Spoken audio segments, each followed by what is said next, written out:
नमस्कार। आज हम एनसीईआरटी कक्षा 12 रसायन विज्ञान भाग 2 के 10वें पाठ हेलो एल्केन हेलो एरीन के द्वितीय भाग में पढ़ाई करेंगे। प्रथम भाग में हमने देखा हेलो एल्केन हेलो एरीन क्या हैं, उनका किस प्रकार से वर्गीकरण किया गया, उनको नामकरण किस तरह से दिया गया। उसके बाद CX बंध की प्रकृति के बारे में जाना और विरचन की कुछ विधियां देखी। आज की कक्षा में हम विरचन की कुछ विधियों के बारे में और जानेंगे, रासायनिक गुण तथा भौतिक गुणों के बारे में जानेंगे। रासायनिक गुणों में नाभिक स्नेही प्रतिस्थापन देखेंगे और हम उसके बाद अन्य अभिक्रियाओं के बारे में जानेंगे। विरचन की विधियों में हाइड्रोकार्बनों से एल्केनों से मुक्त मूलक हैलोजनन द्वारा अगर हम एल्केन का हैलोजनीकरण करते हैं तो मुक्त मूलक क्रियाविधि द्वारा एल्काइल हैलाइड प्राप्त होते हैं। लेकिन इस विधि में हमें मोनो हैलो एल्केन के समावयवी तथा पॉली हैलो एल्केन प्राप्त होंगे, तो इस प्रकार से हमें मिश्रण प्राप्त होगा। इन यौगिकों को पृथक करना कठिन होता है। जैसे इस उदाहरण में देखिए, यहाँ ब्यूटेन लिया गया, इसकी रिएक्शन क्लोरीन के साथ यूवी प्रकाश या तापमान पे की जाए तो यहाँ आप देखें दो प्रकार के हाइड्रोजन हैं। प्राथमिक हाइड्रोजन, ये किनारे वाले जो मैथिल समूह हैं ये प्राथमिक कार्बन और उन पे जुड़े हुए हाइड्रोजन प्राथमिक हाइड्रोजन कहलाते हैं। बीच के दोनों कार्बन द्वितीयक कार्बन है, ऐसा कार्बन जो दो तरफ कार्बन से जुड़ा है, इनके हाइड्रोजनों को द्वितीयक हाइड्रोजन कहा जाएगा। तो इस तरह से प्राथमिक हाइड्रोजन हमारे पास है और द्वितीयक हाइड्रोजन है। इनके प्रतिस्थापित होने से हमें 1 क्लोरोब्यूटेन और 2 क्लोरोब्यूटेन प्राप्त होता है। अब ये यहाँ हमने केवल मोनो हैलो एल्केन बनाए हैं, लेकिन यदि ये चेन रिएक्शन की तरह रिएक्शन चलती जाए तो इसमें हमें dihaloalkane, trihaloalkane, polyhaloalkane प्राप्त हो सकते हैं। इस प्रकार इस जटिल मिश्रण से शुद्ध यौगिक को प्राप्त करना कठिन होता है, अतः सिंथेटिकली ज्यादा यूजफुल मेथड नहीं है। इलेक्ट्रॉन ड्रागी प्रतिस्थापन द्वारा हम हैलो एरीन बनाते हैं। एरिल क्लोराइड तथा ब्रोमाइडों का विरचन आयरन या आयरन थर्ड क्लोराइड अथवा किसी अन्य लुईस अम्ल उत्प्रेरक की उपस्थिति में क्लोरीन अथवा ब्रोमीन द्वारा इलेक्ट्रॉन रागी प्रतिस्थापन से किया जा सकता है। इस रिएक्शन में देखें, यहाँ हमने टोल्यूइन लिया है, बेंजीन रिंग पे CH3, ये टोल्यूइन है, और X2 के साथ, X2 यहाँ पे Cl2 या Br2 हो सकता है, उसकी रिएक्शन डार्क कंडीशन में आयरन कैटलिस्ट के प्रेजेंस में करा रहे हैं। ये Fe कैटलिस्ट क्या काम करता है? Fe या हम FeCl3 ल्यूइस एसिड कैटलिस्ट ले सकते हैं। ये क्या काम करेगा? इलेक्ट्रोफाइल जनरेट करने का काम करेगा। इलेक्ट्रोफाइल यानी कि X पॉजिटिव। जो X पॉजिटिव होगा वो बेंजीन की रिंग पे ऑर्थो और पैरा पोजीशन पे अटैक करेगा। CH3 क्योंकि ऑर्थो पैरा डायरेक्टिंग ग्रुप है, आने वाले इलेक्ट्रोफाइल को ऑर्थो पैरा पे भेजता है, इसलिए इलेक्ट्रोफाइल या तो इसके रेस्पेक्ट में 2 पोजीशन पे या इसके रेस्पेक्ट में 4 पोजीशन पे अटैक करेगा।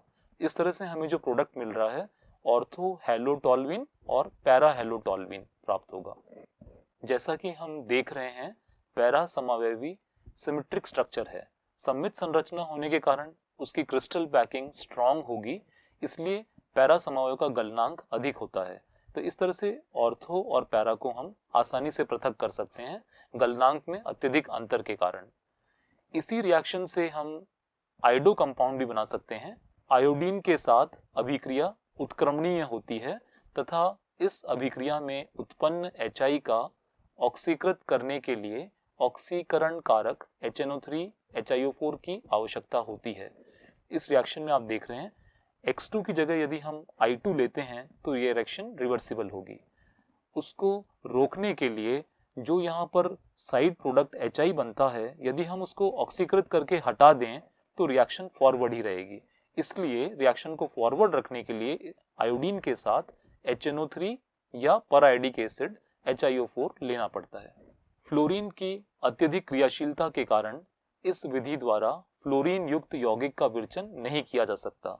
जिस रिएक्शन से हमने क्लोरो, ब्रोमो और आयोडो इंट्रोड्यूस किया बेंजीन की रिंग में, उस तरीके से हम फ्लोरीन इसमें इंट्रोड्यूस नहीं कर सकते, क्योंकि फ्लोरीन के साथ रिएक्शन एक्सप्लोसिव है।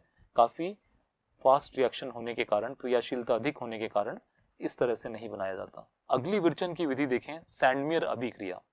सैंडमियर अभिक्रिया में क्या करते हैं, ठंडे जलीय खनिज अम्ल में घुली प्राथमिक एमीन को सोडियम नाइट्राइट के साथ अभिकृत किया जाता है तो डाइजोनियम लवण बनते हैं। ये स्टेप क्या कहलाएगा? डाइजोटीकरण। यहाँ हम एरोमेटिक अमीन लेंगे और डाइल्यूट HCl के सोल्यूशन में उसको डिसॉल्व करेंगे और NaNO2 के साथ में रिएक्शन कराएंगे और उसमें हमें डाइजोनियम सॉल्ट मिलेगा। ये स्टेप कहलाएगा डाइजोटाइजेशन। फिर ताजा बने हुए डाइजोनियम लवण तथा क्यूप्रस क्लोराइड अथवा क्यूप्रस ब्रोमाइड के विलयन को मिलाने पर डाइजोनियम समूह Cl अथवा Br के द्वारा प्रतिस्थापित हो जाता है। इस तरह से हमें क्लोरो और ब्रोमो कंपाउंड ब्रोमो एरीन्स के रूप में, क्लोरो एरीन्स के रूप में प्राप्त हो जाएंगे। ये रिएक्शन देखें, ये एरोमेटिक अमीन एनिलीन है, बेंजीन रिंग पे NH2 लिया, NaNO2 और HCl या HX के साथ हम रिएक्शन करा रहे हैं और ये ठंडे कंडीशन में 0 to 5 डिग्री सेंटीग्रेड है। तो यहाँ देखें, ये N और ये नाइट्रोजन और ये X, इससे ये N2 positive X negative benzene diazonium halide बन गया। ये स्टेप कहलाता है डाइजोटाइजेशन, डाइजोटीकरण। और बाकी प्रोडक्ट्स क्या होंगे? ये Na और एक X, ये यहाँ पे हम 2HX लेते हैं। अगर हम रिएक्शन को बैलेंस करके लिखें तो Na और X NaX बना देगा और ये 2H, और जब 2HX होगा तो 2H यहाँ पे और हैं, वो 2H और ये 2 ऑक्सीजन मिलके 2 मोल्स ऑफ वाटर एलिमिनेट हो जाएंगे। इस तरह से डाइजोनियम सॉल्ट बना। नेक्स्ट स्टेप में देखें, ये डाइजोनियम सॉल्ट की रिएक्शन क्यूप्रस हैलाइड के साथ कराएंगे, जहां हम क्यूप्रस क्लोराइड या क्यूप्रस ब्रोमाइड लेते हैं और ये N2X पार्ट ये हट जाएगा और जो हैलोजन कॉपर के साथ है वो यहाँ पर इसके स्थान पे आएगा। इस तरह से N2 गैस के रूप में एलिमिनेट हो गया और हमें ये क्लोरोबेंजीन या ब्रोमोबेंजीन प्राप्त हो जाएगा। आयोडाइड प्राप्त करने के लिए डाइजोनियम लवण तथा पोटेशियम आयोडाइड के विलयन को एक साथ हिलाकर प्राप्त किया जाता है।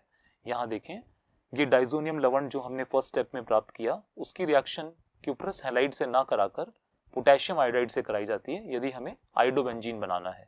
ये N2 गैस के रूप में हट जाएगा, K और X KX बन के हट जाएगा और ये जो I है वो यहाँ पर इसके स्थान पे यहाँ पर आ गया है। तो इस तरह से आयोडोबेंजीन मिल गया। अगली विरचन की विधियां एल्कीनों से देखें। एल्कीन में हाइड्रोजन हैलाइड के साथ संयोजन द्वारा, यहाँ देखें डबल बॉन्ड वाले कार्बन पे अगर हम HX जोड़ते हैं तो एक कार्बन पर H जुड़ेगा और एक कार्बन पर X जुड़ेगा।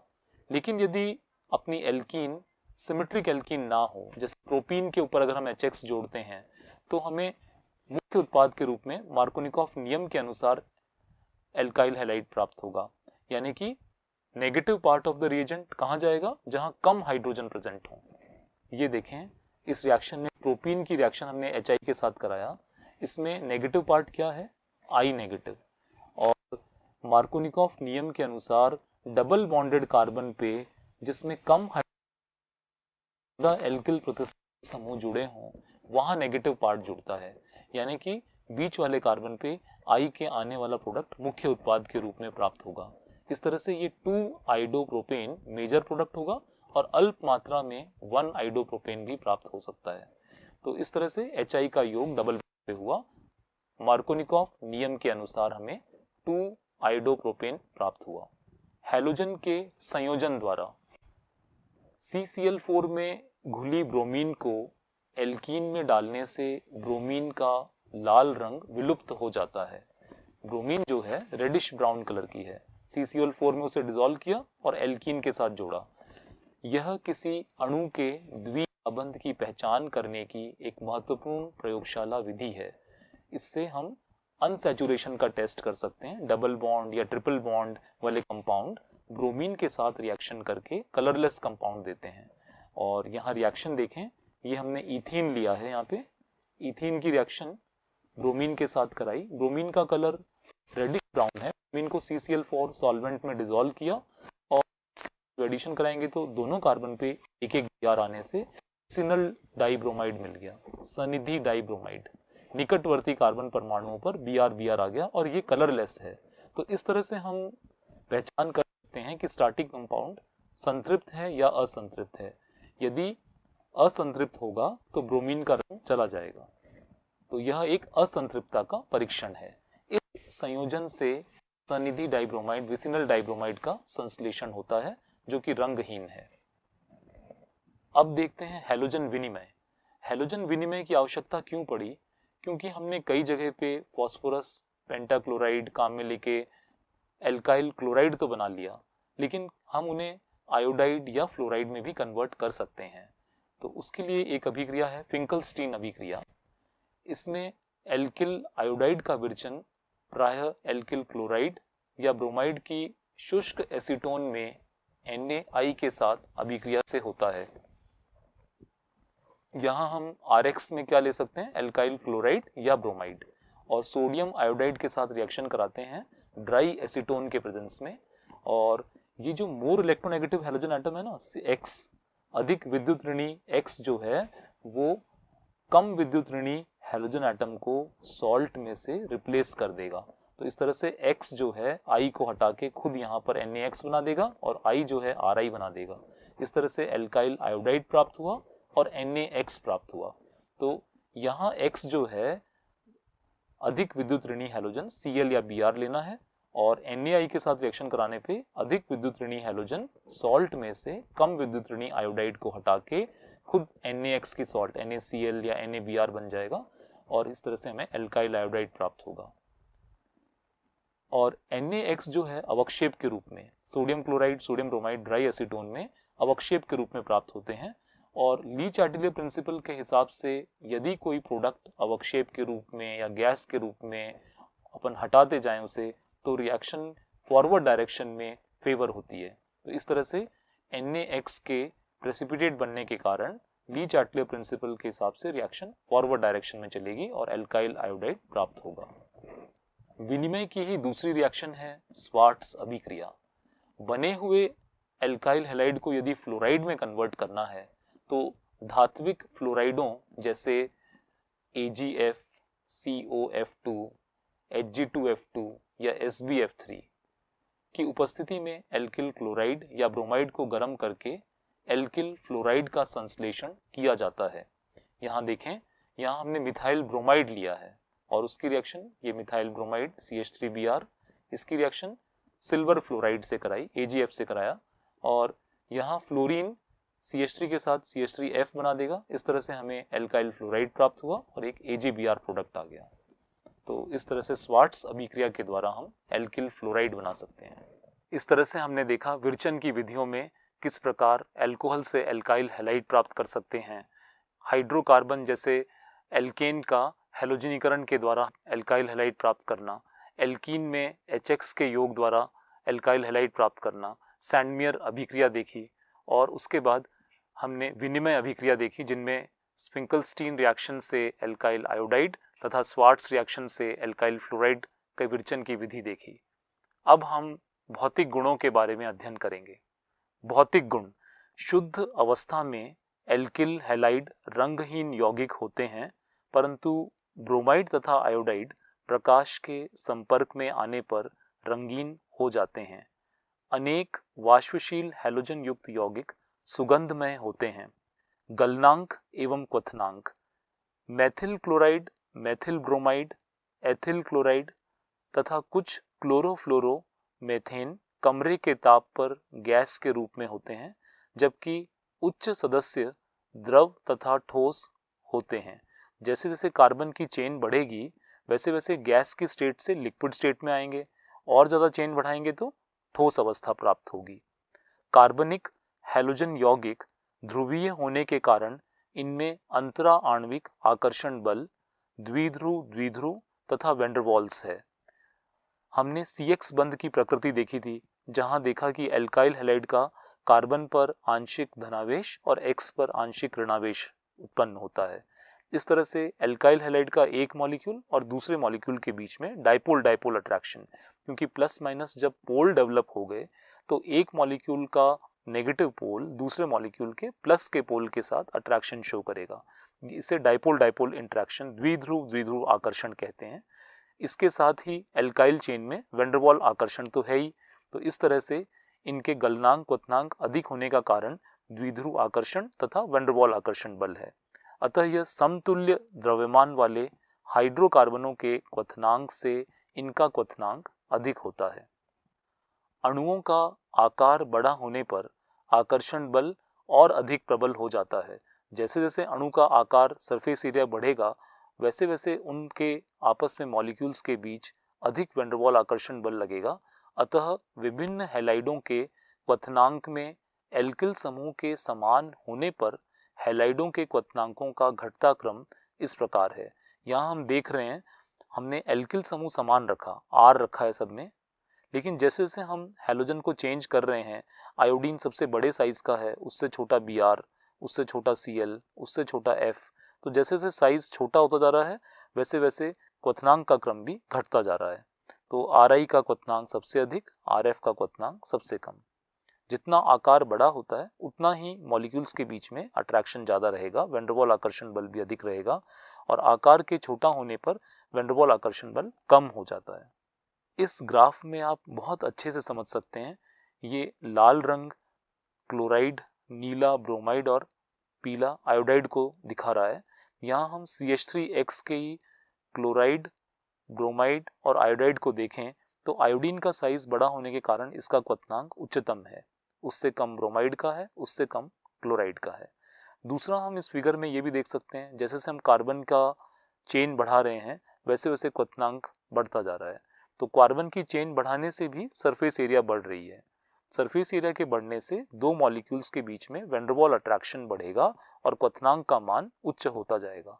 तो इस तरह से CH3X से इथाइल X का क्वथनांक अधिक है, इथाइल हैलाइड से प्रोपाइल हैलाइड का क्वथनांक अधिक है, और यदि हम केवल प्रोपाइल हैलाइड में ही देखें तो उसके आयोडाइड, यहाँ देखें प्रोपाइल हैलाइड में भी उसका आयोडाइड सबसे उच्च क्वथनांक का है, उससे कम उसका ब्रोमाइड, उससे कम उसका क्लोराइड।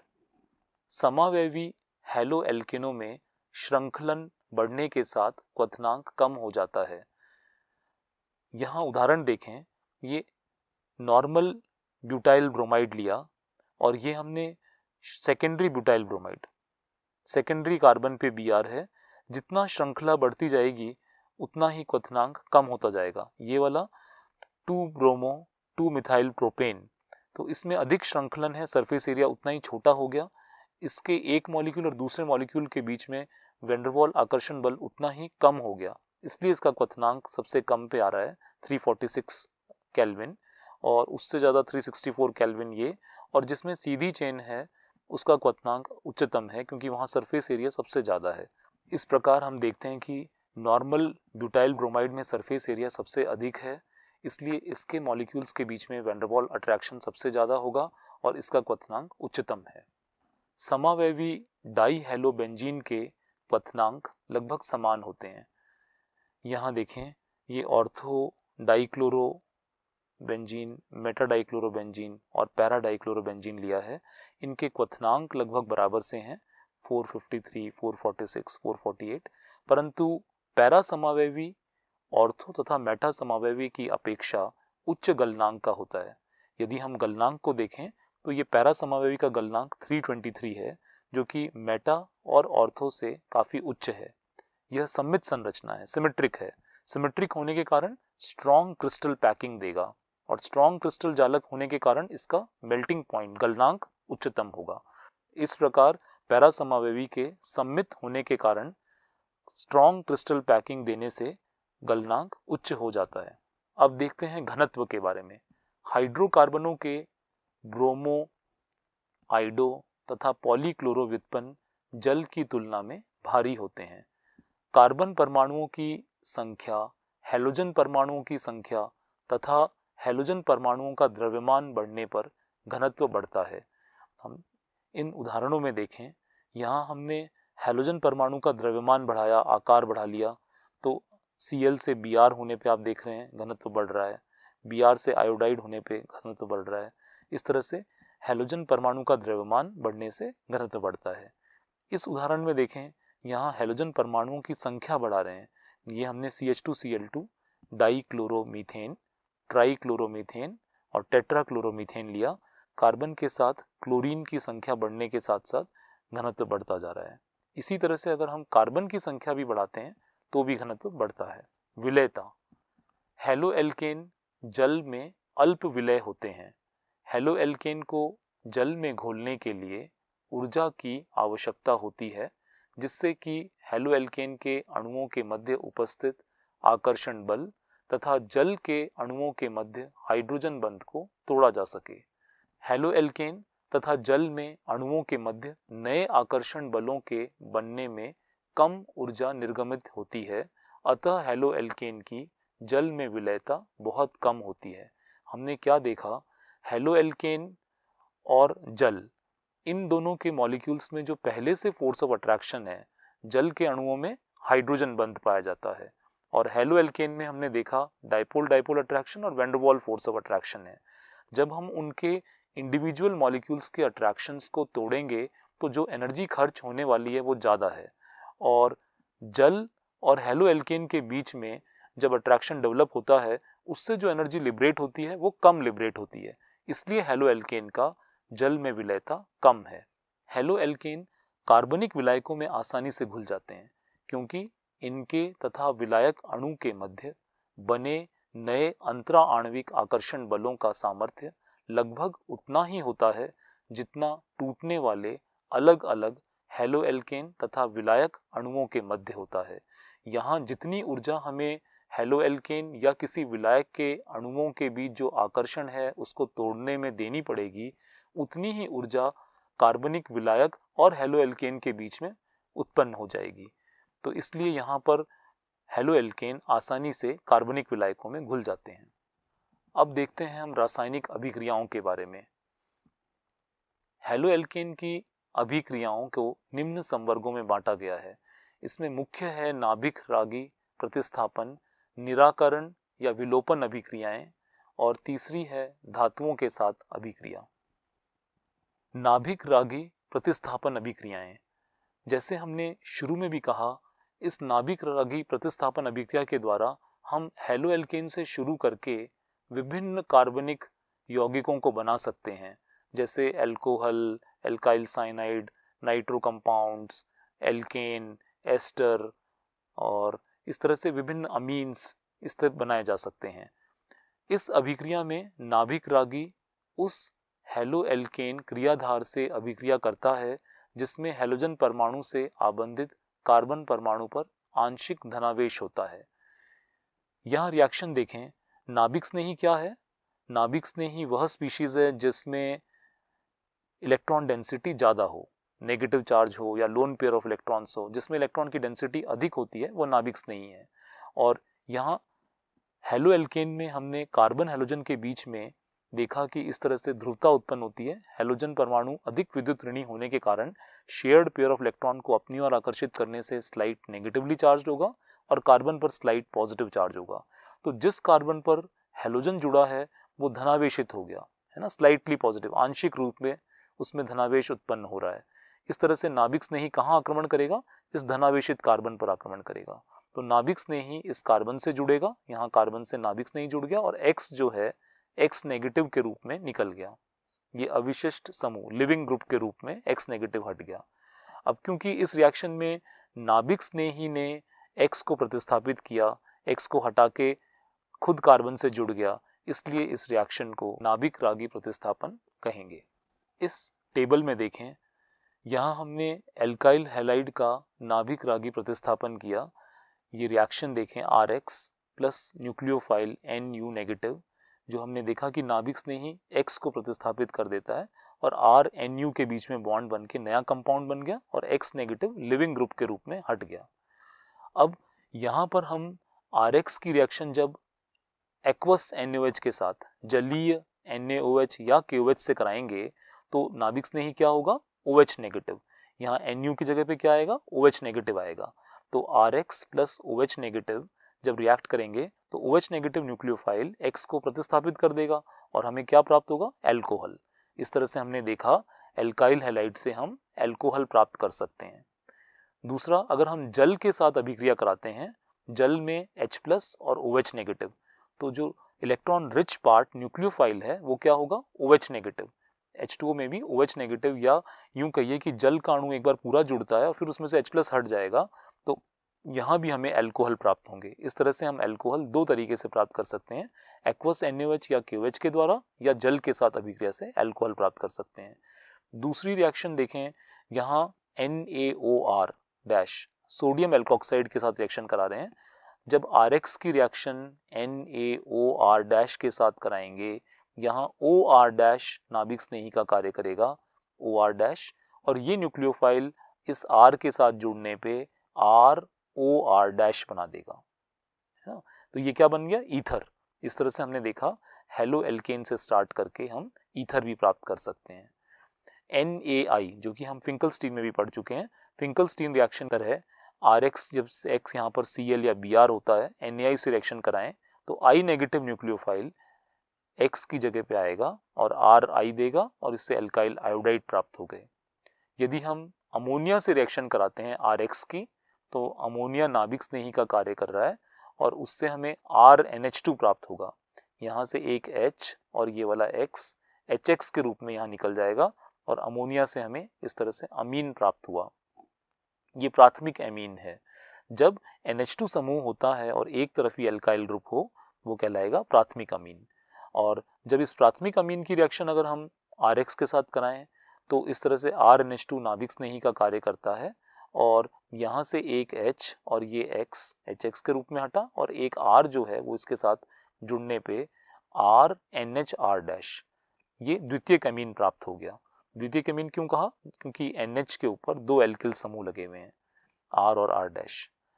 अब R डैश NH की जब रिएक्शन हम वापस से एल्काइल हैलाइड के साथ कराते हैं तो हमें तृतीयक अमीन प्राप्त हो रहा है इस तरह से। और यहाँ पर देखें N के ऊपर तीनों तरफ एल्काइल ग्रुप हैं, R डैश और R डबल डैश। इस रिएक्शन में भी क्या हुआ, यहाँ से H और ये X HX के रूप में हटेगा और ये न्यूक्लियोफाइल जब R के साथ जुड़ता है तो इस तरह से हमें ये तृतीयक एमीन प्राप्त होगा। आगे कुछ रिएक्शन नाभिक स्नेही प्रतिस्थापन की ओर हैं, जिसमें आप देखें KCN के साथ अगर हम रिएक्शन कराते हैं, KCN जो है आयनिक कंपाउंड है ना, K+ आयन और Cn- आयन दे देगा। अब इसमें Cn के अंदर दो न्यूक्लियोफिलिक सेंटर हैं, कार्बन भी न्यूक्लियोफिलिक सेंटर है और नाइट्रोजन भी, दोनों के साइड से वो जुड़ सकता था, लेकिन कार्बन कार्बन बंध अधिक स्थायी बंध है बजाय कि कार्बन नाइट्रोजन बंध, इसलिए ये कार्बन के साइड से जुड़ता है। ये R के ऊपर कार्बन के साइड से जुड़ेगा और RCN प्राप्त होगा। RCN बनने से नाइट्राइल या साइनाइड प्राप्त हो गया। इसी तरह से AgCN से अगर हम रिएक्शन कराते हैं, क्योंकि AgCN सहसंयोजक है, कोवेलेंट कंपाउंड है, इसमें केवल नाइट्रोजन का साइड ही फ्री है, इसलिए R जो है वो नाइट्रोजन के साइड से जुड़ने के कारण यहाँ RNC प्राप्त हो रहा है, एल्काइल आइसोसाइनाइड या आइसोनाइट्राइल प्राप्त हो रहे हैं। इसी तरह से KNO2 से रिएक्शन कराएं तो NO2 में भी दो नाभिक स्नेही केंद्र हैं जहां पर कि O से या N से बंध बन सकता है, लेकिन यदि O से बंध बनता है RON डबल बॉन्ड O तो एल्काइल नाइट्राइट प्राप्त होते हैं। इसी तरह से AgNO2 से रिएक्शन कराएं तो AgNO2 से ये N से जुड़ेगा, नाइट्रोजन से जुड़ने के कारण नाइट्रो एल्केन प्राप्त होंगे। तो इन चारों में फर्क देखें, KCN से साइनाइड, AgCN से आइसोसाइनाइड, KNO2 से एल्काइल नाइट्राइट, AgNO2 से नाइट्रो एल्केन प्राप्त होते हैं। और अभी हम आगे की स्लाइड में देखेंगे ये उभयदंती नाभिक स्नेही है, CN और NO2, जो कि दो तरफ से जुड़ सकते हैं, या तो कार्बन के साइड या नाइट्रोजन के साइड या O के साइड और N के साइड से। अगली रिएक्शन देखें, ये हम सिल्वर सॉल्ट ऑफ एसिड के साथ अगर रिएक्शन कराएं R-COOAg, यहाँ RX की रिएक्शन R-COOAg से कराने पे मेटल Ag पॉजिटिव है, R-COO नेगेटिव, ये नाभिक स्नेही का कार्य कर रहा है, तो ये नाभिक स्नेही X के स्थान पे आएगा, तो इस तरह से यूं R यहाँ पर जुड़ गया, ठीक है, और ये X और AgX बन के निकल जाएंगे, तो इस तरह से हमें एस्टर प्राप्त हो गया। तो ये एल्काइल हैलाइड से इस तरह से हम एस्टर भी प्राप्त कर सकते हैं। LiAlH4 के साथ रिएक्शन कराएं, लिथियम एल्यूमिनियम हाइड्राइड, यहाँ हाइड्राइड आयन न्यूक्लियोफाइल का कार्य करता है और H नेगेटिव जब X को प्रतिस्थापित करके RH बना देगा तो ये हो गया हाइड्रोकार्बन। इस तरह से हम एल्काइल हैलाइड से हाइड्रोकार्बन भी प्राप्त कर सकते हैं।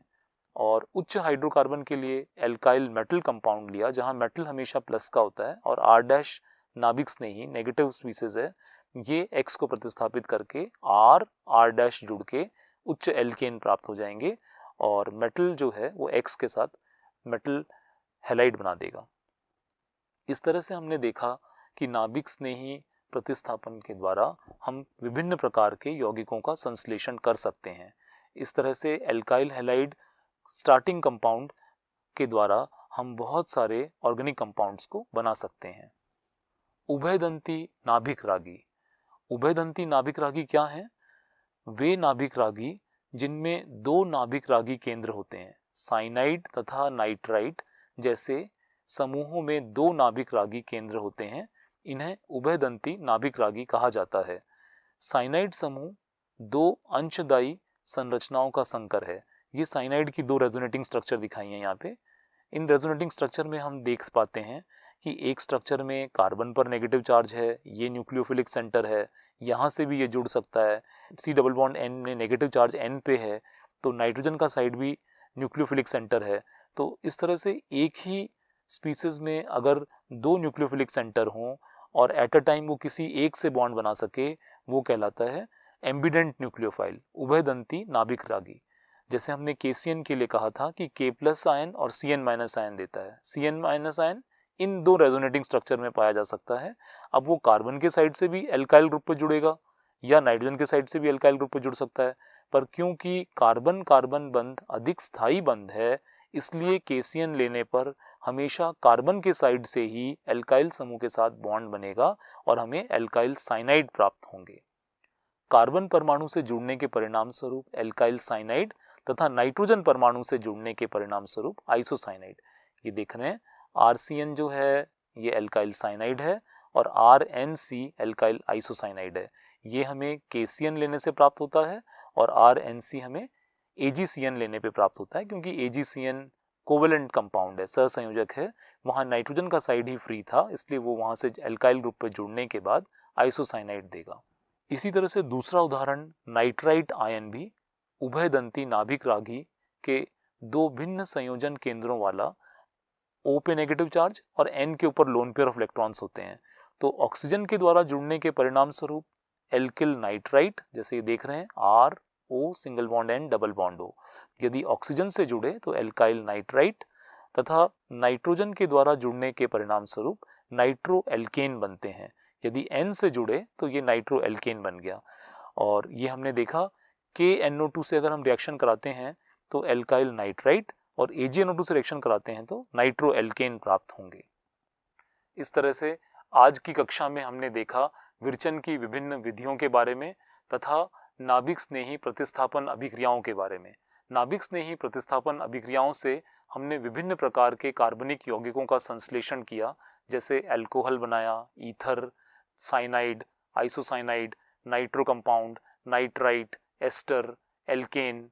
इसके साथ ही हमने हेलो एल्केन और हेलो एरीन के भौतिक गुणों के बारे में अध्ययन किया।